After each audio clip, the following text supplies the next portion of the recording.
Welcome to another informative video where we unravel common concerns in maintenance and operations teams. In today's episode, we're exploring a topic that has often sparked debates, the ideal manager to technician ratio. I'm Ryan Chan, the CEO and founder of UpKeep, here to guide you through key considerations that can influence your decision. We'll delve into factors like work complexity, training needs, control levels, and individual capabilities. So stick around to catch an illustrative example that further explains this concept. Let's dive into this common question that many maintenance and operations teams grapple with. How many managers do you need per technician? Like many staffing and management issues, it's not a one-size-fits-all answer. On average, most departments have one manager for every 10 or so staff members, but this number can fluctuate depending on a variety of factors. So what are these factors that can influence your decision? Here are some key questions to consider. How complex is the work involved? Does the work vary significantly from one technician to the next? What level of training will managers need to perform? How much control do you need to have over maintenance operations? How capable are your managers and technicians? Let's take an example. In a large industrial setting, your technicians might all have similar skill sets. If they're all highly experienced, you might not need as many managers. But if you're constantly training new employees, that extra training will warrant employing more managers.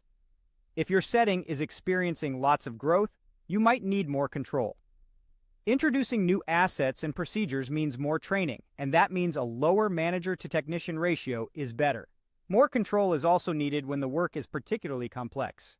The skills of your individual managers also come into play, especially their communication skills. The better they are at conveying directions, the less they'll have to clarify instructions later, and therefore the less one-on-one time will be needed. Decision-making skills are also crucial. The longer they spend making decisions, the fewer people they'll actually be able to supervise. Lastly, the structure of your maintenance department will factor into this. If you have a multi-layered structure with maintenance supervisors acting as direct reports to your managers, you'll need fewer managers per technician.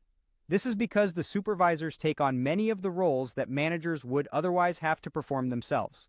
However, if you don't have any designated supervisors, you'll need a denser manager-technician ratio since they'll each have more to do and fewer options for delegation. Even with all these determining factors, it's likely you won't have more than one manager per 5 technicians and no fewer than 1 per 20. If you're above or below that range, it might be time to make some changes. Remember, the goal is to strike the right balance to ensure your operations run smoothly and efficiently. Thank you for watching this video. We've explored the ideal manager-to-technician ratio and the factors that can influence this decision, such as work complexity, training needs, control levels, and individual capabilities. If you found this video helpful, don't forget to subscribe to our channel for more insightful content. For additional resources and information, please visit our website at upkeep.com. Your support helps us create more content like this. Thanks again, and we look forward to seeing you in the next video.